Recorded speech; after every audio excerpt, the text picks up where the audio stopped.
कैसे हैं आप सभी लोग? आप सभी का स्वागत करते हैं प्रदीप गिरी एकेडमी पर। और प्रदीप गिरी एकेडमी लाइव पर जोरदार तरीके से कमेंट में रेड हार्ट भर दो, क्योंकि आप जैसे बोल रहे थे उससे कई ज्यादा स्पीड में वन शॉट आप सभी तक पहुंच रहा है और काफी ज्यादा बच्चे प्यार दे रहे हैं। तो इस वन शॉट यानी इस यूनिट के वन शॉट यानी यूनिट 3 पर हम सर बहुत जल्दी पहुंच चुके हैं, जिसका नाम है वेव ऑप्टिक्स। बहुत जल्दी से खत्म करेंगे। बहुत सिंपल सा होता है, एक न्यूमेरिकल, एक डेरिवेशन और हाइगन्स के प्रिंसिपल है, कुछ एंटी रिफ्लेक्शन कोटिंग क्या होता है सब आपको पता होता है, लेकिन हम उन चीजों को और आसान वे में समझेंगे फटाक से, और हम पेपर में फुल नंबर लेकर आएंगे सर। तो जल्दी से स्टार्ट करें, कमेंट में एकदम जोरदार तरीके से रेड हार्ट भर देना सर। वेव ऑप्टिक्स, वेव सबको पता है, वेव का स्ट्रक्चर क्या होता है और वेव का फिनोमिना क्या होता है सर। अब हम आते हैं सर डायरेक्ट क्वेश्चन पर। सर एक क्वेश्चन आया हुआ था पेपर में, कंपेयर या differentiate positive and negative crystal. Positive and negative crystal important है, देखो मैं इधर मेंशन भी कर रहा हूं और आपको पढ़ना है अच्छे से। बहुत सिंपल है, कुछ नहीं सर। जैसे ही सर हम रिफ्लेक्शन यानी जैसे ही सर हम एक लाइट सोर्स को एमिट कराते हैं किसी भी क्रिस्टल पे, तो वो दो टाइप के लाइट्स को रिफ्लेक्ट कराता है। क्या कराता है सर? दो टाइप के लाइट्स को रिफ्लेक्ट कराता है। नहीं सॉरी, हम जैसे ही लाइट को ट्रांसमिट कराते हैं किसी भी क्रिस्टल पर या किसी भी स्ट्रक्चर पर, जैसे हम ट्रांसमिट कराते हैं तो क्या होता है, वो दो पार्ट में डिवाइड हो जाता है। ठीक है, क्या होता है सर? वो दो पार्ट में डिवाइड हो जाता है। दो पार्ट में डिवाइड होने का कारण क्या है? तो एक वेव को हम बोलते हैं सर ऑर्डिनरी, जिसको ओ से रिप्रेजेंट करते हैं, और एक यानी जो दूसरा पार्ट होता है सर वो होता है एक्स्ट्रा ऑर्डिनरी। ये नया कंसेप्ट है, ये सर हमने कभी पढ़ा नहीं, तो अभी पढ़ो सर। एक होता है सर हमारा ऑर्डिनरी और सर दूसरा होता है सर हमारा एक्स्ट्रा ऑर्डिनरी। समझ में आ रहा है? जैसे लाइट को ट्रांसमिट किया है सोर्स ऑफ लाइट, तो वो दो पार्ट में बट गया यानी डिवाइड हो गया, जिसको एक को बोलते हैं ऑर्डिनरी और एक को बोलते हैं सर एक्स्ट्रा ऑर्डिनरी। उसी चीज को यहां पर कंपेयर किया गया पॉजिटिव क्रिस्टल और नेगेटिव क्रिस्टल में। समझ में आ रहा है? Yes sir. अब थोड़ा सा देख लेते पेपर में कैसे लिखना sir. Refractive index of extra ordinary रे, दो रे में जो डिवाइड हुआ, तो रिफ्रैक्टिव इंडेक्स जो एक्स्ट्रा ऑर्डिनरी रे का पॉजिटिव में रहेगा वो बड़ा रहेगा। यानी सर हमारा ई जो रहेगा वो बड़ा रहेगा किससे? ऑर्डिनरी से। किस में सर? पॉजिटिव में। किस? बस ये कॉन्सेप्ट समझो, जो हमारा एक्स्ट्रा ऑर्डिनरी रे रहेगा उसका जो रिफ्रैक्टिव इंडेक्स रहेगा वो बड़ा रहेगा किससे? ऑर्डिनरी से। सही बात है, ऑर्डिनरी से बड़ा होगा किस में सर? पॉजिटिव में। किस में सर? पॉजिटिव में। Point clear?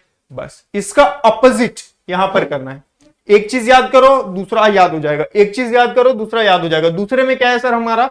इसका अपोजिट सर। यहां पर सर पॉजिटिव में सर अगर एक्स्ट्रा ऑर्डिनरी बड़ा है तो ऑर्डिनरी छोटा है, लेकिन जब हम नेगेटिव में आते हैं उल्टा, तो सर हमारा ऑर्डिनरी बड़ा हो जाता है और एक्स्ट्रा ऑर्डिनरी छोटा हो जाता है। ये पॉइंट देखो।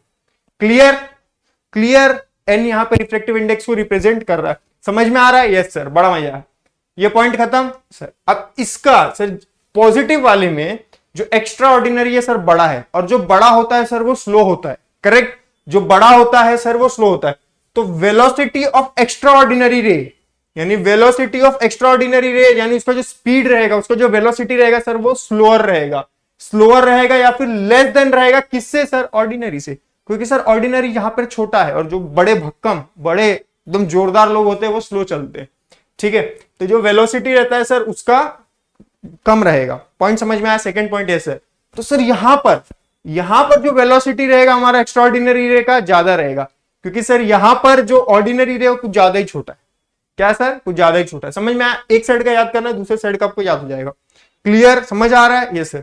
सर थर्ड पॉइंट क्या है सर? एक्स्ट्रा ऑर्डिनरी रे क्या करेगा सर? बेंड करेगा मोर, क्योंकि सर रिफ्रैक्टिव इंडेक्स ज्यादा है ना उसका। जिसका रिफ्रैक्टिव इंडेक्स ज्यादा होता है वो बेंड होता है। पता है कि नहीं ये कॉन्सेप्ट? जितना ज्यादा रिफ्रैक्टिव इंडेक्स उतना ज्यादा लाइट बेंड होता है। तो सर यहां पर एक्स्ट्रा ऑर्डिनरी रे हमारा जो लाइट है वो बेंड होता है ज्यादा, यहां पर लेस बेंड होता है। क्या होता है सर? यहां पर लेस बेंड होता है सर। इसका example quartz, best example quartz है, और इसका सर कैल्साइट है। इसका सर कैल्साइट है। पॉइंट समझ में आ रहा है? नीचे देखो, पॉजिटिव क्रिस्टल जो है उसका एक्स्ट्रा ऑर्डिनरी रे जो है वो ज्यादा है किससे? NE non E is greater than EN1 E rays lowers. ठीक है, अच्छा ये स्पीड बता रहा है, वेलोसिटी बता रहा है। जो कंसेप्ट मैंने यहां बताया ना कि एक्स्ट्रा ऑर्डिनरी रे बड़ा होता है तो वो स्लो होता है, तो यहाँ पे एक्स्ट्रा ऑर्डिनरी रे स्लोअर है, लेकिन यहाँ पे नेगेटिव क्रिस्टल में सर हमारा एक्स्ट्रा ऑर्डिनरी रे फास्टर है। तो ये पॉइंट को भी आप मेंशन कर सकते हो। समझ में आया? तो ये वाला कंसेप्ट याद रखना। कैसे याद रखोगे? रिफ्रैक्टिव इंडेक्स सबसे पहले कोई भी लाइट जैसे ट्रांसमिट कराते हैं सर तो वो दो हिस्सों में बढ़ जाता है। क्या होता है सर? दो हिस्सों में बढ़ जाता है। एक को सर ऑर्डिनरी बोलते हैं सर, एक को एक्स्ट्रा ऑर्डिनरी बोलते हैं। तो सर एक्स्ट्रा ऑर्डिनरी नाम से समझ में आ रहा है भारी रहेगा। एक्चुअली में उसका कॉन्सेप्ट कैसे, थोड़ा सा चलो कॉन्सेप्ट देख लेते। जैसे लाइट हमने ट्रांसमिट करा है, जैसे हमने समझो ये सोर्स ऑफ लाइट है, इधर रिफ्लेक्ट कुछ था, इंटरफेरेंस हुआ और दो हिस्सों में बढ़ गया, ठीक है, ये रिफ्लेक्ट हो गया, रिफ्लेक्ट होता है, चलो रिफ्रैक्शन ही समझते हैं, रिफ्रैक्ट हो गया। तो इसको इसको सर हम बोलते हैं ऑर्डिनरी, और इसको बोलते हैं सर एक्स्ट्रा ऑर्डिनरी। समझ में आ रहा है? इसको सर बोलते हैं ऑर्डिनरी, सर इसको बोलते हैं एक्स्ट्रा ऑर्डिनरी। अब सर ऑर्डिनरी क्या करता है सर, वो हमारा जो सारे लॉज को फॉलो करता है, यानी लाइट के जितने भी लॉज हैं उसको फॉलो करेगा, यानी स्नेल्स लॉ को ये फॉलो करता है। लेकिन सर एक्स्ट्रा ऑर्डिनरी ज्यादा स्मार्ट है, वो क्या करता है, वो हमारे स्नेल्स लॉ वगैरह को फॉलो नहीं करता है, यानी कोई भी लॉ फॉलो नहीं करता है, सिर्फ स्नेल्स लॉ नहीं, कोई भी लॉ फॉलो नहीं करता है। तो आप इस तरीके से चीजों को समझ सकते हो, ठीक है। तो थोड़ा कंसेप्चुअल हो जाएगा, लेकिन सर हमें पेपर में मार्क्स निकालना, तो आप ये वाला एग्जाम्पल याद रखना। एक पॉइंट याद रखना, एक्स्ट्रा ऑर्डिनरी रे का जो रिफ्रैक्टिव इंडेक्स होता है बड़ा होता है, और बड़ा है तो स्लो रहेगा, स्लो है तो वो ज्यादा बेंड करेगा, ठीक है। और क्या है, और उसका एग्जांपल क्वार्ट्ज रहेगा, ठीक है। तो इस तरीके से आप याद कर सकते हो। सर नेक्स्ट क्या है, सर नेक्स्ट पॉइंट है sir explain the interference in thin parallel film in the reflected system with नीच एंड लेबल डायग्राम। सर ये हमारा डायग्राम है, आपको पेपर में ऐसे ही बना के आना है, मतलब इतना कुछ नहीं लिखना है, सिंपल बनाना है। एक लाइट आ रहा है, ये रिफ्लेक्ट हो रहा है, कुछ पार्ट रिफ्लेक्ट हो रहा है, थिन फिल्म बनाना है, सबस्ट्रेट बनाना है, ठीक है। इसके कुछ फॉर्मूला है, जो पाथ डिफरेंस होता है sir delta equal to 2 mu t cos theta, और फेज चेंज क्या होता है सर हमारा लैम्बडा बाय 2, यानी लैम्बडा वेवलेंथ को डिपेंड ये रिप्रेजेंट करता है, वेवलेंथ को अगर डिवाइड 2 करते हैं तो थ्रू हमारा फेज को रिप्रेजेंट करता है। समझ आ रहा है? Yes sir. तो सर अब ये बताइए मुझे सर फ्रिंजेस क्या होता है। फ्रिंजेस मतलब बच्चे बहुत कंफ्यूज, फ्रिंजेस आप समझो एक तरीके का बैंड होता है जो हमें सिर्फ बताता है कि ब्राइट है या डार्क है, ब्राइट है या डार्क, बस वो इतना ही हमें बताता है और कुछ नहीं बताता, ठीक है। तो सर डेफिनेशन क्या है sir, interference in a thin film is the phenomena. Interference पता है ना सबको क्या होता है, इंटरफेरेंस मतलब एक लाइट वेव यहां से आ रहा है, एक लाइट वेव यहां से आ रहा है, जैसे वो दोनों मिलते हैं यानी इंटरफेरेंस होते हैं। इंटरफेयर कब करते हैं, किसी के सर मैटर में इंटरफेयर करते हैं, किसी के मैटर में इंटरफेयर करने के लिए दो लोग होने चाहिए। तो जैसे एक लाइट वेव और एक लाइट वेव आके जुड़कर तीसरी लाइट वेव बनती है, तो सर उसको हम बोलते हैं इंटरफेरेंस, ये कॉन्सेप्ट होता है। तो interference in a thin film is the phenomena of alternate bright and dark bands. क्या बताता है सर ये, चाहे तो ब्राइट बैंड बताएगा या फिर सर डार्क बैंड बताएगा, due to fringes produced due to superposition of reflected light wave. कैसे प्रोड्यूस हो रहा है सर, सुपर पोजिशनिंग हो रहा है। सुपर पोजिशनिंग मतलब सर दो या दो से ज्यादा जब लाइट वेव आता है तब वो सुपर पोजिशन का कंसेप्ट आता है। तो जब super position of reflected waves जब होते हैं या प्रोड्यूस होते हैं तब हमें पता चलता है ब्राइट है या फिर डार्क है। समझ में आ रहा है पॉइंट? या तो सर ये डायग्राम आपको बनाना है, सिंपल है। एक रिफ्लेक्टेड रे आ रहा है, दूसरा रिफ्लेक्टेड रे मिल रहा है यानी इंटरफेरेंस हो रहा है, फिर एक जो है हमारा टॉप सरफेस पे चले जा रहा है यानी ऊपर की तरफ रिफ्लेक्ट कर जा रहा है, और एक जो सर हमारा बॉटम सरफेस की तरफ रिफ्लेक्ट कर जा रहा है। सर रिफ्लेक्शन और रिफ्रैक्शन पता है कि नहीं तुम लोगों को? नहीं पता है? रिफ्लेक्शन रिफ्रैक्शन पता होगा ना क्या होता है, स्टार्टिंग में बताना चाहिए था। चलो कोई नहीं। रिफ्लेक्शन क्या होता है, समझो ये मिरर है, यहां से एक लाइट सोर्स आया और ये वापिस आ गया, अब वो कहीं भी जाए लेकिन ये क्रॉस नहीं कर रहा है, इसको क्या बोलेंगे सर, रिफ्लेक्शन। यानी मिरर में मेरे को मेरा इमेज दिख रहा है तो क्या सर वो रिफ्लेक्शन। लेकिन यहां से एक लाइट सोर्स आया और वो इसको क्रॉस कर गया, यहाँ पे बेंड होता है, राइट, बेंड होकर क्रॉस कर गया, ठीक है। तो बेंड होके सर क्रॉस कर गया, यानी जब चीजें क्रॉस हो जाती है यानी पार हो जाती है, तो सर इस कॉन्सेप्ट को बोलते हैं सर हम रिफ्रैक्शन। इस कॉन्सेप्ट को क्या बोलते हैं सर, रिफ्रैक्शन। रिफ्लेक्शन में क्या होता है कि आपको मैं दिख रहा हूं, यानी मिरर मेरे सामने है तो मेरे को मेरा चेहरा दिख रहा है, उसको रिफ्लेक्शन बोलेंगे। रिफ्रैक्शन क्या बोलेंगे, प्लेन मिरर है लेकिन मेरा जो मतलब मैं जो देख पा रहा हूँ मिरर के वो साइड की चीजें देख पा रहा हूँ, तो वो क्या हुआ सर, रिफ्रैक्शन। तो यही कंसेप्ट आपको पता होना चाहिए, तभी ये सारी चीजें समझ आएंगी। तो समझ में आया सर थिन फिल्म क्या होता है। अब थिन फिल्म क्या होता है sir, thin film basically bubble ले लो, सोप बबल ले लो, देखा है ना कैसा ट्रांसपेरेंट चीजें जिसको उसको हम बोल सकते हैं थिन फिल्म, लेकिन पतला होना चाहिए, ठीक है। ट्रांसपेरेंट तो कांच भी होता है लेकिन उसका थिकनेस रहता है ना, कोई भी कांच ले लो आप, लेकिन इसमें सर बबल बेस्ट एग्जांपल होता है, सोप बबल। फिर ऑयल पे भी जो रहता है वो भी सर उसको भी थिन फिल्म कंसीडर कर सकते हैं। क्या है sir, interference in thin film parallel film reflected system. हाँ, interference in thin parallel film reflected system. तो सर ये पॉइंट देखो,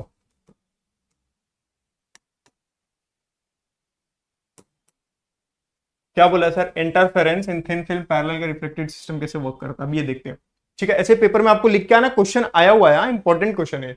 when light falls on the thin transparent parallel film, some light is reflected from the upper surface and some from the lower surface.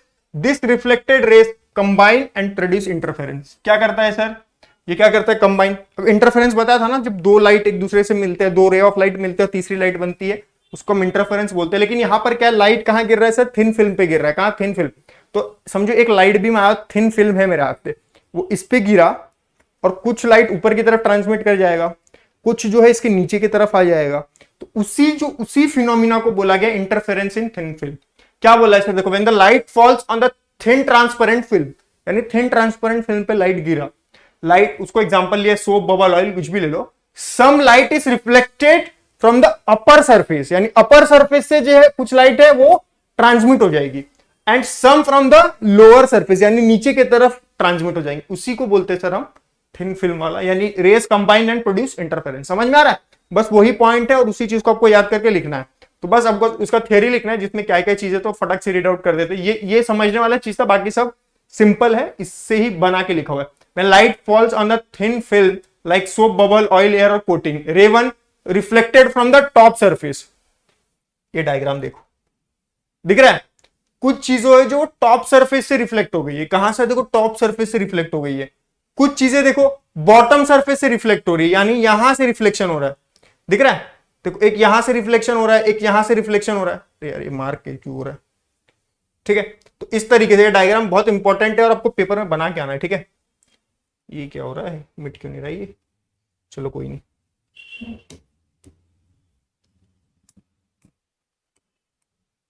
ठीक है, तो यही चीज को लिखा हुआ है. क्या लिखा है sir? When light falls on a thin film like soap, bubble, oil layer और coating.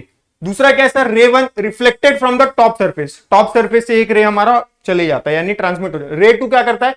Transmitted into the film, यानी वो फिल्म के अंदर घुस जाता है.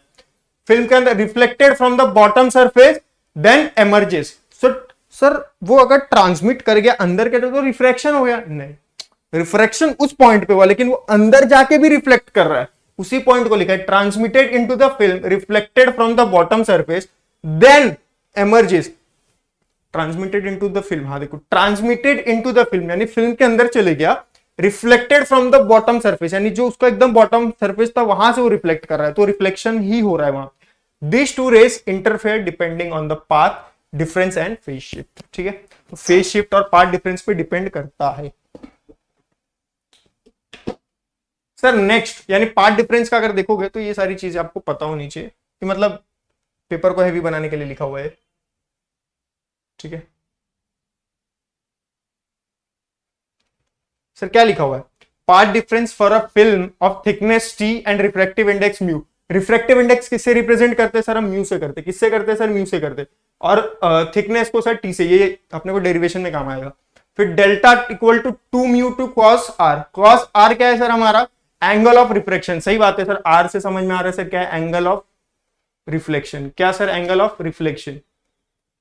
ठीक है, किसका? Inside the film, inside the film. Phase change को क्या बोलते हैं सर? शिफ्ट ऑफ पाई, यानी half wavelength lambda by 2 occurs when reflection happens at a boundary. सारी चीजें मतलब फॉर्मूला का ही है, बस आपको लिखना है.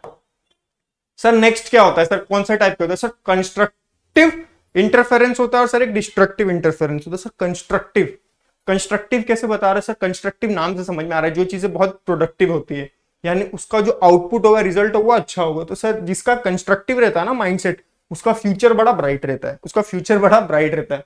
और जिसका डिस्ट्रक्टिव रहता है कि यार इसको खत्म कर दूंगा, इसको उड़ा दूंगा, तो उसका जो फ्यूचर रहता है वो सर डार्क रहता है. इस तरीके से याद कर सकते. मैंने ऐसे किया था तो मैं तुमको बता रहा हूँ.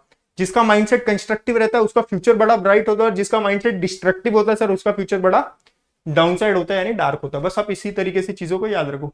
कंस्ट्रक्टिव में ब्राइट फ्रिंज बनता है और इसमें डार्क फ्रिंज बनता है. फ्रिंज बताया था ना, बैंड्स होते हैं, ब्राइट और डार्क में कंपैरिजन बताते हैं. रिजल्ट क्या है सर? प्रोड्यूसेस कलरफुल फ्रिंजेस इन रिफ्लेक्टेड लाइट. अब ये हमें थिन फिल्म वाला जो रिजल्ट क्या देता है, यानी produces colourful fringes in reflected light seen in soap bubbles, यानी सोप बबल्स में हम दिखता है, ऑयल फिल्म्स में दिखता है, और एंटी रिफ्लेक्टिव कोटिंग्स में हम देख सकते हैं. सर एंटी रिफ्लेक्टिव कोटिंग्स क्या होता है? बेस्ट एग्जांपल बादशाह मूवी देखा है किसी ने? बादशाह मूवी, तो जब वो लोग ऐसा टेबल पे बैठ के वो ताश खेल रहे होते हैं तो वो एक चश्मा निकाल के पहनता है, तो उसमें उस कुछ चीजें रिफ्लेक्ट होती है, सामने दिखती है कि उसके हाथ में कौन से ताश के वो है, तो वो उस हिसाब से चाल को चलता है. तो वहां पर क्या है? सर एंटी रिफ्लेक्टिव कोटिंग नहीं था। जब चीजें मुझे मतलब रिफ्लेक्शन का मतलब क्या, मुझे चीजें नहीं दिखनी चाहिए, यानी रिफ्लेक्शन नहीं होना चाहिए। अगर रिफ्लेक्ट हो गया उसके हाथ में क्या, तो सर वो एंटी रिफ्लेक्शन नहीं था। लेकिन जैसे वो चश्मा चेंज करता है तो सर वो एंटी रिफ्लेक्शन है, क्योंकि अब मुझे चीजें नहीं दिख रही कि उसके हाथ में कौन सा ताश का पत्ता है। तो बस एंटी रिफ्लेक्शन मतलब होता है कि मैंने चश्मा पहना तो मेरे चश्मे के रिफ्लेक्शन से आपको कुछ नहीं दिखना चाहिए, मुझे क्लियर दिखना चाहिए। ठीक है, बताऊंगा और अच्छे से एक्सप्लेन करूंगा, फिलहाल इतना समझो। फिर sir constructive destructive conditions at different thickness, यानी वो अपने अपने थिकनेस पे होता है। Colour varies because different wavelength satisfy. Point clear है सर। नेक्स्ट क्या sir, what is double refraction, explain Huygens wave theory of double. ये सर हमने 11th 12th में काफी अच्छे से सारे बच्चे पढ़े हुए होते हैं, बहुत सिंपल होता है, कुछ नहीं होता है। देखो मैंने डायग्राम भी लाया, कैल्साइट का क्रिस्टल लिया, उसमें सर लाइट रे को एमिट करा है। क्या करा है सर, लाइट रे। देखो इसमें एक्स्ट्रा, देखो इसमें दो रे बन रहा है, एक एक्स्ट्रा ऑर्डिनरी रे बन रहा है सर, एक हमारा ऑर्डिनरी रे बन रहा है, दिख रहा है? ये देखो इंसिडेंट हुआ रे, इंसिडेंट होने के बाद एक ऑर्डिनरी रे बन रहा है, और सर एक हमारा एक्स्ट्रा ऑर्डिनरी रे बन रहा है। क्या बन रहा है सर, एक हमारा एक्स्ट्रा ऑर्डिनरी रे बन रहा है, दिख रहा है? फिर ऑप्टिकल एक्सिस है, ऑप्टिकल एक्सिस मतलब जो सेंटर वाला एक्सिस होता है। एक सर हमारा ऑर्डिनरी रे बन रहा है सर, एक हमारा सर एक्स्ट्रा ऑर्डिनरी, जिसको ई रे से रिप्रेजेंट किया गया, इसमें ओ रे से। तो सर डबल रिफ्रैक्शन क्या होता है, is the phenomena in which single ray of light splits into two rays when it passes through certain crystal like calcite. अच्छा वो वाला जो पॉजिटिव क्रिस्टल वाला था इसके बाद आना चाहिए था, तो ज्यादा अच्छे समझ। डबल रिफ्रैक्शन नाम से समझ में आ रहा है सर, डबल रिफ्रैक्ट होगा। रिफ्रैक्ट मतलब चीजें क्रॉस कर जाती है, यानी लाइट अभी जैसे देते हैं, ये पानी का बॉटल दिख रहा है, देख रहा है, इसका कोई प्रमोशन नहीं है, पानी का बॉटल दिख रहा है, समझो एक क्रिस्टल है, यहां से लाइट आ रहा है, लाइट आया, लेकिन लाइट आने के बाद अगर मुझे इस फेस पे दिख जाता था कि वहां पे एसी लगा हुआ है, तो सर ये रिफ्लेक्शन हुआ। लेकिन लाइट क्रॉस कर गई और मुझे दिख रहा है कि पीछे सर हमारा ब्लैक कलर का स्टूडियो है, मुझे क्लियर दिख रहा है, तो उससे क्या पता चल रहा है सर, वो रिफ्रैक्ट हो गया। तो रिफ्रैक्ट होने के बाद वो जैसे ही रिफ्रैक्ट हो रहा है तो एक रे ऑर्डिनरी रे बन जा रहा है और एक रे सर हमारा एक्स्ट्रा ऑर्डिनरी बन जा रहा है। क्या बन जा रहा है सर, एक रे ऑर्डिनरी बन जा रहा है, एक रे एक्स्ट्रा ऑर्डिनरी बन जा रहा है। बस समझिए यही कंसेप्ट है, उसी को सर डबल रिफ्रैक्शन बोलते हैं। देखो double refraction is a phenomena in which single ray of light splits into two rays when it passes through certain crystal like calcite. Calcite का क्रिस्टल है जिसमें इंसिडेंट रे आया और दो रेज में वो बढ़ गया, यानी डिवाइड हो गया, यही होता है sir double refraction. Clear sir? अब हमारे हाइगन ने क्या बोला, हाइगन कौन थे सर? हाइगन बहुत बड़े साइंटिस्ट थे जिन्होंने काफी ज्यादा रिसर्च किया था पार्टिकल्स पे, लाइट्स पे, तो उनका कुछ थियोरी था। तो एक थियोरी क्या था, सिंपल, बहुत फटाक से देखते, बहुत छोटा सा थियोरी, आप लोगों ने पढ़ा होगा बट एक बार देखते सर क्या होता है। उन्होंने बोला था कि कोई भी लाइट सोर्स ऐसे होता है, वो वेवलेट्स बनाता है अपने इर्द गिर्द। ठीक है, उसने क्या बनाया सर, वेवलेट्स बनाया।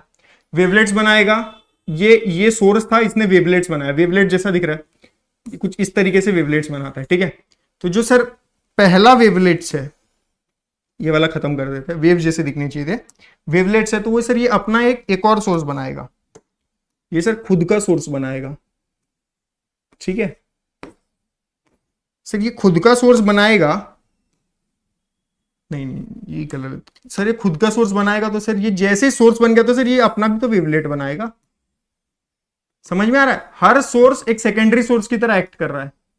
ठीक है सर, ये क्या हो रहा है सर, वेवलेट्स बनते जा रहे हैं, वेवलेट्स बनते जा रहे हैं, यानी लाइट जो है वो हमारा ट्रांसमिट होते जा रहा है। बस हाइगन ने यही बोला था, यही प्रिंसिपल हाइगन को काफी अच्छे से एक्सप्लेन किया था हाइगन ने, और उधर से फिर लाइट के बारे में लोगों को और अच्छे से नॉलेज मिला। तो क्या बोला था, अकॉर्डिंग टू हाइगन when light enters doubly refracting crystal, यानी जैसे वो क्रिस्टल के अंदर जाता है, every point of the wave front, देखो अभी तुम लोग जोड़ पाओगे, एवरी पॉइंट,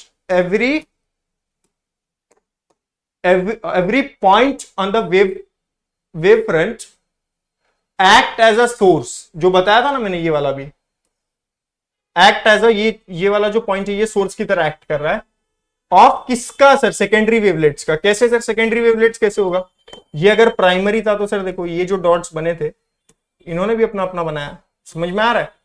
तो सर ये किस तरह एक्ट कर रहा है sir, secondary wavelet, inside a crystal two wave fronts are produce. समझ में? यही कंसेप्ट है, बस उसी को लिखा है। अकॉर्डिंग टू हाइगन when light enters a doubly refracted crystal every point on the wave front act as the source of secondary wavelets. समझ में आया? ये पॉइंट आपको समझ आना चाहिए। Inside the crystal two wave fronts are produce. ठीक है, अब ये कैसे प्रोड्यूस हो रहा है सर, पहला जो सर हमारा ऑर्डिनरी वेव फ्रंट है, दूसरा सर एक्स्ट्रा ऑर्डिनरी। ये समझ में आया था कॉन्सेप्ट जो मैंने पॉजिटिव वाला समझाया था? तो बस उसी तरीके सर, ऑर्डिनरी क्या है सर, स्पेरिकल शेप में होगा, तो एक्स्ट्रा ऑर्डिनरी सर एलिप्सॉइडल होगा। क्या होगा सर? एलिप्सॉइडल। ई से याद रखना, ई से एलिप्सॉइडल और ओ सर सर्कल दिख रहा है यानी स्पेरिकल दिख रहा है, तो आप उस तरीके से याद रख सकते हो। प्रोड्यूसेस ऑर्डिनरी रे यानी ओ रे एंड प्रोड्यूसेस एक्स्ट्रा ऑर्डिनरी रे। समझ में आया कंसेप्ट? Yes sir. बस आपको यही पेपर में लिख के आना, अच्छे से पूरे मार्क्स लेके आना, ठीक है। ये वही पॉइंट है, वापस रिपीटेड है sir. Explain the application of interference as anti reflection coating. अब आ गया सर हमारा एंटी रिफ्लेक्शन कोटिंग यानी चश्मा। चश्मा है नहीं मेरे पास, मैं दिखाता अभी। चश्मा पहन लू क्या? हमारे पांडे जी तो पहनते हैं। कौन से पांडे? दबंग वाले पांडे जी। लेकिन वो हमारे पांडे जी नहीं, हमारे पांडे जी अलग है। हमारे पांडे जी क्या बदमाश बच्चे हैं जो कभी मुंबई यूनिवर्सिटी में एडमिशन ले लेते हैं, कभी एसपीपीयू में ले लेते हैं, कभी डिबाटू में ले लेते हैं, और वो जहां जहां जाते हैं वहां वहां प्रदीप गिरी एकेडमी को फॉलो करते हैं। तो आप लोग भी उसी तरीके से फॉलो करें। समझ आया ना चीजें? समझ आ रहा है कि नहीं? ठीक है, समझ आ रहा है तो कमेंट में रेड हार्ट डाल देना, ठीक है। Explain the application interference as anti reflection coding. Reflection सबको पता है सर क्या होता है? रिफ्लेक्शन मतलब मुझे चीजें दिख रही है, सामने दिख रही है यानी मिरर। एंटी रिफ्लेक्शन क्या होगा सर? उसका उल्टा, यानी चीजें अब मुझे क्रॉस करती हुई दिख रही है, यानी अब मुझे मिरर दिख रहा है लेकिन मिरर के वो साइड की चीजें दिख रही है सर, वो होगा एंटी रिफ्लेक्शन। लेकिन एंटी रिफ्लेक्शन का रियल मतलब है सर मैंने एक स्पेक्स पहना और मैं अपना मोबाइल चला रहा हूं, ठीक है। मैंने अपना मोबाइल चलाया, मैंने एक्स मैसेज किया, एक्स को मैसेज नहीं किया, एक्स मैसेज किया किसी को, ठीक है। मैंने एक्स मैसेज किया तो वो मुझे पता होना चाहिए ना, लेकिन मेरा चश्मा ने मेरे को धोखा दे दिया। मेरे सामने जो बैठा था या जो बैठी थी उसने क्या देखा? इसने एक्स को मैसेज किया, उसको पता चल गया। कैसे पता चल गया? मेरे चश्मे से रिफ्लेक्ट हो गया। तब मेरे को गुस्सा आया, फिर मैं चश्मे वाले के पास गया, ऑप्टिक्स वाले के पास, मैंने बोला मेरे को एंटी रिफ्लेक्शन चश्मा चाहिए। अब जब मैंने अपने एक्स को मैसेज किया तो मेरे करंट को पता ही नहीं चला। वो सामने बैठी थी, उसको लगा कि वो किसी और से बात कर रहा है। समझ आया? तो यही लॉजिक याद रखना कि जब मैं मैसेज कर रहा हूं, अगर सामने वाला देख पा रहा है तो वहां पे रिफ्लेक्शन हो रहा है, वो देख पा रहा है मैं क्या कर रहा हूं, तो मेरी प्राइवेसी खत्म हो गई। लेकिन अगर मैं कुछ काम कर रहा हूं लेकिन मेरे चश्मे से रिफ्लेक्ट नहीं हो रहा है, यानी चीजें वो अब्सॉर्ब कर ले रहा है या फिर क्रॉस आउट कर दे रहा है, यानी चीजें मेरे को और क्लियर दिखेंगी। समझ में आ रहा है? तो वो होता है सर एंटी रिफ्लेक्शन। अब समझ में आया? बादशाह वाला मूवी याद रखना। और ये सारी चीजें फनी वे में बनाने के लिए करता हूं, ऐसा कुछ रिलेट मत करना। कमेंट बॉक्स में अच्छे कमेंट्स करना, ये सब फालतू के नहीं, ठीक है। हंसी मजाक थोड़ा सा होना चाहिए क्योंकि थोड़ा ज्यादा कंसेप्चुअल हो गया था, इसके लिए किया। लेकिन अब फोकस करते हैं sir anti reflection. Anti reflection समझ में आना क्या हुआ कॉन्सेप्ट? अब समझ गया होगा। Anti reflection coating is a thin transparent layer. कैसा होता है sir? Thin transparent layer applied on lenses और ग्लासेस। किधर अप्लाइड करते हैं सर? लेंस के ऊपर करते, चश्मे में जो लेंस होता है ना उस पे करते, लेंसेस और glasses. Surfaces to reduce reflection. Surface to reduce reflection किसको रिड्यूस करता है सर? रिफ्लेक्शन को, यानी वो देख नहीं पाएगा मैंने किसको मैसेज किया। And increase transmission of light, यानी ट्रांसमिशन ऑफ लाइट को सर इंक्रीज कर देता है। क्या करता है सर? इंक्रीज करता है। तो सर इसका प्रिंसिपल क्या है? सिंपल प्रिंसिपल है, बहुत कुछ ज्यादा है नहीं, आप फटाफट एक बार रीड आउट करते हैं। It works on the principle of interference of light. सही बात है यार, हर जगह मैटर को इंटरफेयर करना बहुत जरूरी होता है, और हमारा लाइट जो होता है ना वो बहुत इंटरफेयर करता है लोगों के मैटर में, ठीक है। पांडे जी जरा चेक करना लाइट है कौन, ठीक है। When light falls on the coated surface, जब लाइट कोटेड सरफेस पे फॉल करता है, one ray is reflected from the upper surface of the coating, another ray is reflected from the lower surface of the coating। Sir यहां पर sir positive crystal वाला कुछ याद आ रहा है? बस वही चीज याद रखना है, यानी सब कुछ पॉजिटिव क्रिस्टल को पहले लाने का कारण ये था। हाइगन्स वाला भी लेके आ सकते थे, लेकिन अब समझ में आ रहा है क्यों। वो कंसेप्ट जब एक बार में हमें पॉजिटिव क्रिस्टल वाला कंसेप्ट जब हमें एक बार में समझ में आ गया ना, तो उसके आगे की चीजें आसान हो गई। समझ में आ रहा था ऑर्डिनरी रे एक्स्ट्रा ऑर्डिनरी रे क्यों पढ़ा रहे थे, इसी के लिए। Another rays reflected from the lower surface of the coating. These two reflected rays interfere with each other due to destructive interference. Reflected light is reduced और cancel, यानी reflected light जो रहता है वो बहुत कम हो जाता है या फिर कैंसिल आउट कर देता है, ठीक है। समझ आ रहा है? Yes sir. सर अब न्यूमेरिकल नहीं आ रहा है यार आज। इसका एप्लीकेशन देखो सर, स्पेक्टिकल्स एंड ग्लासेस पता है हमको, कैमरा लेंसेस पता है हमको, माइक्रोस्कोप्स एंड टेलीस्कोप पता है, solar panels and optical instrument पता है। बस इसी तरीके से पेपर में लिख के आना, पेपर में आता है right the application of anti reflection coating, ठीक है। तो सर न्यूमेरिकल, सर एक न्यूमेरिकल था हमारे पास, द वेज शेप वाला न्यूमेरिकल है जिसमें सिंपल सा म्यू यानी रिफ्लेक्टिव इंडेक्स दिया है 1.5 और वेवलेंथ दिया है 5890। बहुत छोटा सा न्यूमेरिकल है, इसको बहुत आसान तरीके से करेंगे, एक स्टेप में खत्म हो जाएगा। लेकिन इसमें एक डेरिवेशन है, पहले वो डेरिवेशन कर लेते हैं फिर हम चीजों को आगे यानी मूव ऑन करेंगे। तो सर डेरिवेशन किधर गया? हाँ ये रहा, हाँ ये क्या बोला है sir? Calculate the total path difference. देखो यहाँ पे मार्क डाउन है, कैलकुलेट क्या बोला है सर? टोटल पार्ट डिफरेंस को हमें कैलकुलेट करना है obtain the condition of maximum and minimum, यानी मैक्सिमम और मिनिमम का कंडीशन हमें निकालना है। तो सिंपल है सर, टोटल पाथ डिफरेंस क्या होता है, when light is reflected from a thin film, यानी थिन फिल्म पे से जब लाइट रिफ्लेक्ट करता है तो टू रिफ्लेक्टेड रेस इंटरफेयर, यानी दो रिफ्लेक्टेड रे इंटरफेयर करती है वहां पे। Total path difference, the total path difference between two reflected ray is del equal to 2 mu 2 cos r, del is equal to 2 mu 2 cos r. Sir अब यहां पर sir हमारा डेल क्या है sir, total path difference, refractive index क्या है sir, mu, thickness क्या है, टी एंगल ऑफ रिफ्रैक्शन है, आर वेवलेंथ है लाइट लैम्बडा, फेज चेंज है due to reflection lambda by 2। Sir इसको सॉल्व कैसे करना है, टोटल पाथ डिफरेंस निकालने के लिए तीन चार चीजें लगेंगी सर। सबसे पहले हमें लगेगा सर कंस्ट्रक्टिव इंटरफेरेंस, क्या लगेगा सर, कंस्ट्रक्टिव इंटरफेरेंस, उसका फॉर्मूला क्या है sir, del is equal to m lambda. तो सर चलो करते हैं स्टार्ट। यानी अगर देखोगे तो यहाँ पे सबसे पहले क्या लगेगा सर, कंस्ट्रक्टिव, एक मिनट, अरे यार ये बोर्ड आज बदमाशी करेगा फिर से, चलो ठीक है कोई बात नहीं। क्या बोला सर, कंस्ट्रक्टिव, अरे यार ठीक है, क्यों ऐसा करता है बोर्ड, क्या है, कंस्ट्रक्टिव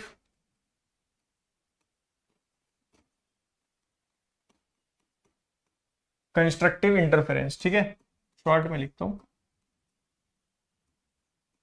चलो पूरा ही लिख देते sir. Constructive interference, constructive interference का फॉर्मूला है sir del is equal to m lambda. क्या sir, del is equal to m lambda, बस ये याद रखना आपको। फिर इसके बाद चीजें हमको करना है, किसमें सर सब्स्टिट्यूट करेंगे sir, del is equal to m lambda किसमें सब्स्टिट्यूट करेंगे सर, इसमें करेंगे।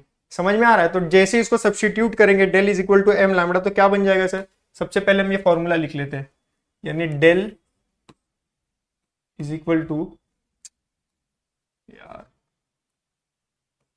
Del is equal to 2 mu t cos r, यही है, del is equal to 2 mu t cos r. जैसे ही अब डेल का वैल्यू इसमें सब्स्टिट्यूट करूंगा तो क्या बन जाएगा सर, यार बोर्ड, क्या बन जाएगा सर, एम लैम्बडा, देख रहे हो ये आज, m lambda is equal to 2 mu t cos r. Sir ये इक्वेशन बन जाएगा। ये इक्वेशन कैसे बन गया सर, कंसेक्यूटिव इंटरफेरेंस में सर हमने टोटल पाथ डिफरेंस की वैल्यू को सब्स्टिट्यूट कर दिया, ठीक है। तो यहां पे लिखना सब्स्टिट्यूट, ठीक है, ये पॉइंट है तुमको याद आएगा, लिखना सब्स्टिट्यूट पाथ डिफरेंस, यानी सब्स्टिट्यूट किसको किया सर, पाथ डिफरेंस को किया, ठीक है। विजिबल है कि नहीं, ठीक है, सब्स्टिट्यूट पार्ट डिफरेंस, यानी सब्स्टिट्यूट किसको किया सर, पार्ट डिफरेंस को सब्स्टिट्यूट किया। फिर क्या करेंगे सर, तो सर जो हमारा इक्वेशन है कैसे बन जाएगा सर, इक्वेशन हमारा बन जाएगा देयरफॉर, यानी अब जो नया इक्वेशन फॉर्म हो रहा है क्या बन जाएगा sir, 2 mu t cos r, क्या बन गया sir, 2 mu t cos r is equal to m minus 1/2 lambda, ठीक है, m माइनस 1/2 लैम्बडा, ठीक है, इसको ब्रैकेट कर दो सर। ये इक्वेशन हमारा बन गया, ठीक है, क्या बन गया sir, 2 mu t cos r को हम ये साइड ले आए और लैम्बडा यानी m माइनस 1/2 लैम्बडा हमने कर दिया, ठीक है। ये पॉइंट क्लियर है सर। अब सर और इसको और एक तरीके से कैसे लिख सकते हैं, m माइनस 2 बाई लैम्बडा भी लिख सकते हैं सर। इसको सर एक और तरीके से लिख सकते हैं, इस स्टेप को m प्लस 1/2 लैम्बडा, इस तरीके से भी आप लिख सकते हो, दोनों तरीके से लिख सकते हो, ठीक है। तो m माइनस 1/2 लैम्बडा या फिर m प्लस 1/2 लैम्बडा, ठीक है। अब क्या सर, कंडीशन कैसे बनेगा सर मिनिमम इंटेंसिटी के लिए, तो condition for minimum intensity, sir condition for minimum intensity क्या बनेगा सर, क्या बनेगा sir, del is equal to m plus 1/2 lambda, क्या बनेगा सर, m प्लस 1/2 लैम्बडा, किसके लिए सर, मिनिमम इंटेंसिटी के लिए। तो जैसे ही बनेगा तो सर क्या हमारा बन जाएगा, 2 mu 2 cos r is equal to 2 mu 2 cos r equal to नहीं आएगा, 2 म्यू 2 कॉस आर,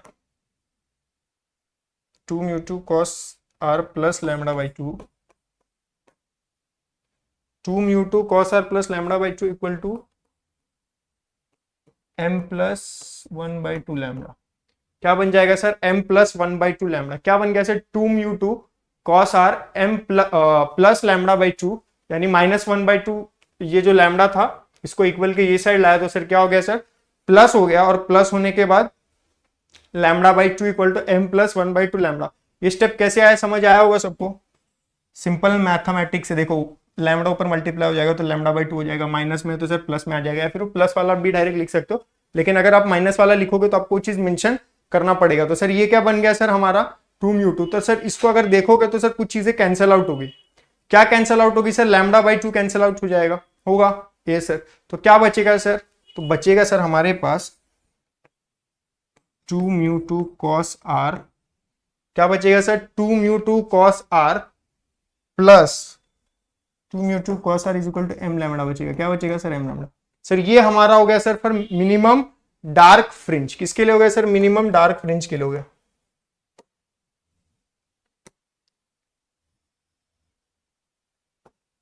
किसके लिए हो गया सर? ये मिनिमम डार्क फ्रिंज के लिए हो गया। ये टू हमारा कट गया, सर कटता तो सबका है, ठीक है। Two mu two cos r is equal to m lambda sir किसके लिए हो गया sir? For condition for minimum dark fringe. लिख दूंगा इधर ना, बच्चे बोलेंगे ना सर लिखते नहीं आप।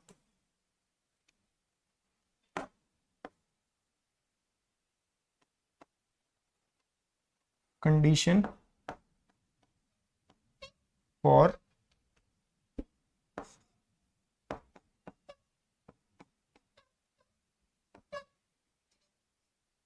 मिनिमम, दिख रहा है कि नहीं? मिनिमम डार्क फ्रिंज, ठीक है। किसका कंडीशन है सर? Minimum dark fringe. थोड़ा सा समझ लेना, हैंडराइटिंग थोड़ी सी बुरी है, बुरी नहीं, नीचे लिखना पड़ रहा है ना, इसके लिए हो रहा है थोड़ा सा।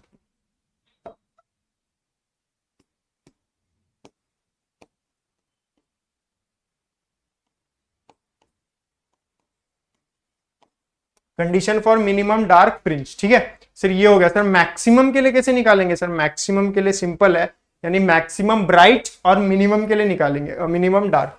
तो सर जो हमारा मैक्सिमम पार्ट होता है सर उसको हम क्या बोलते हैं सर? मैक्सिमम है सर, यानी ब्राइट है। क्या है सर? ब्राइट है, ठीक है। मैक्सिमम है सर, मैक्सिमम क्या है सर? ब्राइट है। मिनिमम क्या होता है सर? डार्क है। तो सर मैक्सिमम का पहले लिख लेते हैं।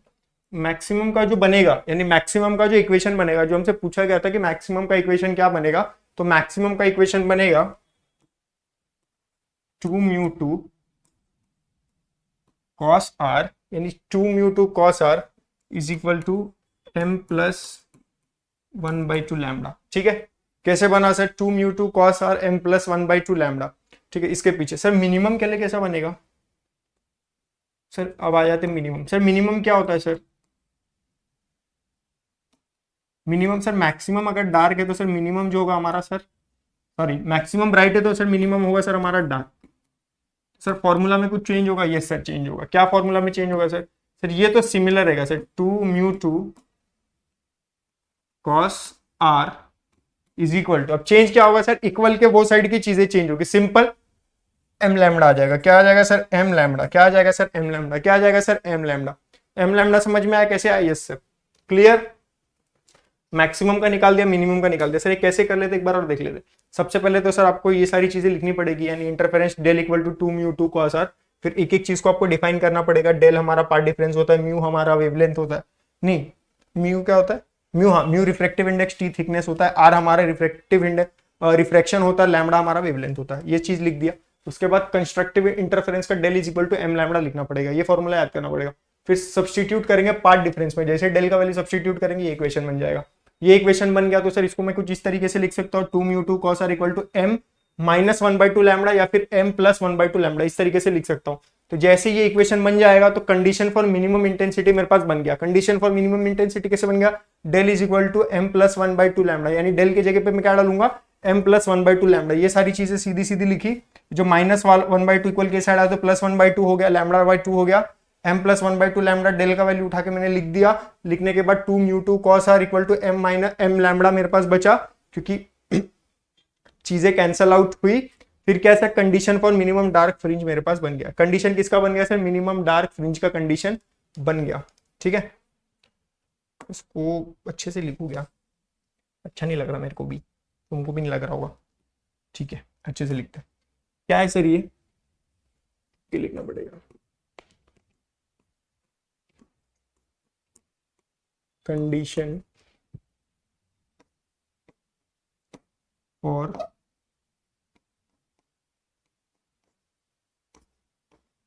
मिनिमम डार्क फ्रिंज, इधर लिख देते। ठीक है, ठीक है, condition for minimum dark fringe. ठीक है सर, ये क्रिएट हो गया। इसके बाद सर सिंपल मैक्सिमम और ब्राइट के लिए लिखना है। मैक्सिमम वाला 2 cos r, इधर भी सिमिलर है, ये भी LHS पूरा सिमिलर है।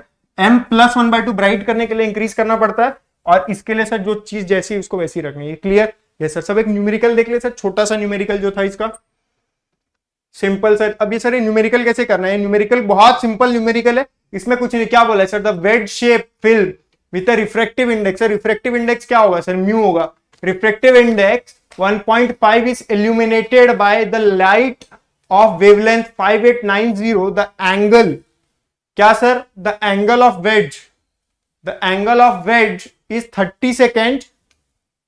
Calculate the fringe width, calculate the fringe width. Fringe width क्या होता है सर? बीटा होता है सर। बीटा का फॉर्मूला किसी को पता है? नहीं पता है सर, हम बताएंगे। ओके, तो सर सबसे पहले क्या करना है सर? चीजें जो जो चीजें मेरे पास हैं उन चीजों को मैं लिस्ट डाउन करूंगा। क्या sir? Given data list down करूंगा। तो sir given data list down करने के लिए क्या क्या चीजें हैं मेरे पास?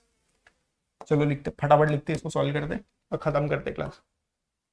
गिवन डेटा सर क्या क्या है? सर गिवन क्या क्या है सर? सर सबसे पहले गिवन है sir refractive index. Refractive index यानी म्यू, तो sir mu is equal to क्या है सर? 1.5। क्लियर? ये सर। फिर क्या है सर हमारे पास? द लाइट वेवलेंथ यानी लैम्बडा है। लैम्बडा क्या है सर? 5890। 5890, तो 5890 ए है।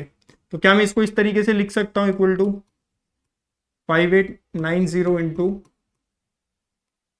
10⁻⁻10। यस सर, लिख सकते हैं इसको। कोई डाउट किसी को? No doubt sir. फिर क्या है सर? फ्रिंज विड्थ, नहीं, एंगल ऑफ वेड्ज यानी थीटा। थीटा क्या दिया सर? 30 सेकेंड दिया। क्या दिया सर? 30 सेकेंड। सर इसको रेडियन में कन्वर्ट करना पड़ेगा। रेडियन में जैसे इसको कन्वर्ट करेंगे, यानी 30/20625 को अगर करेंगे अपन कैल्सी में 30/2062625, तो ये आएगा कुछ theta is equal to 1.454 into 10⁻⁻4। ठीक है सर, इसको रेडियन में हमने कन्वर्ट कर लिया। किसको सर? थीटा, यानी sir wedge, wedge shape, theta नहीं, वेज, हाँ, द एंगल ऑफ वेज, यानी एंगल ऑफ वेज को हमने कन्वर्ट कर लिया। सर ये होगा। सर इसका फॉर्मूला कैसे था? इसका फॉर्मूला बहुत सिंपल है, एकदम याद कर लो आप लोग। बीटा, बीटा से रिप्रेजेंट करते हैं तो सर, तो formula beta is equal to lambda upon 2 mu theta. ठीक है, ये इसका फॉर्मूला है। क्या है sir? Beta is equal to lambda upon 2 mu theta. Sir इसका फॉर्मूला। इसमें सर हमें फटाफट फटाफट वैल्यू डालना है। तो सर वैल्यू डालना है, तो क्या है सर? इसको अब सॉल्व करते हैं। इसका तो हो गया सर, खत्म, इतना ही था जो भी था। अब इसको जब सॉल्व करेंगे, यानी बीटा इज इक्वल टू क्या है? लैम्बडा। लैम्बडा का वैल्यू क्या है सर? 5890 इंटू 10⁻⁻10। सर फिर क्या है सर? फिर 2 इंटू म्यू कितना है सर? 1.5। 2 इंटू 1.5, फिर क्या बोला है सर? थीटा। थीटा क्या है सर? 1.454 इंटू 10⁻⁻4। ये सर, यस सर, बस इतना ही है। अब जैसे इसको कैल्सी में डालेंगे तो कितना आना चाहिए? 1.35 के अराउंड आना चाहिए। क्या आएगा सर? इसको डालेंगे कैल्सी में, यानी 5890 इंटू 10⁻⁻10 डिवाइड 2 इंटू 1.53 होता है, इंटू 1.454 इंटू 10⁻⁻4। तो क्या आ रहा है सर? बीटा का वैल्यू क्या आया? 1.35 इंटू 10 कितना था? -4, नहीं, 10⁻⁻4 नहीं, -3 आएगा। 10⁻3। सर ये हो गया हमारा सॉल्व, हेंस प्रूव्ड।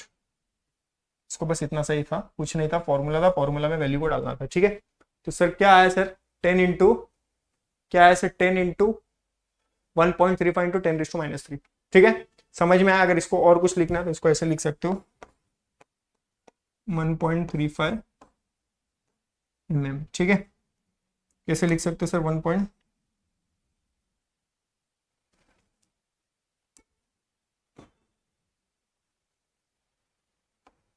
1.35 mm। आपको इस तरीके से भी इसको लिख सकते हो। ठीक है, तो मिलते हैं दोस्तों दूसरे वीडियो में। आप आई होप सबको समझ में आएगा इसमें जो formula beta is equal to lambda upon 2 mu theta.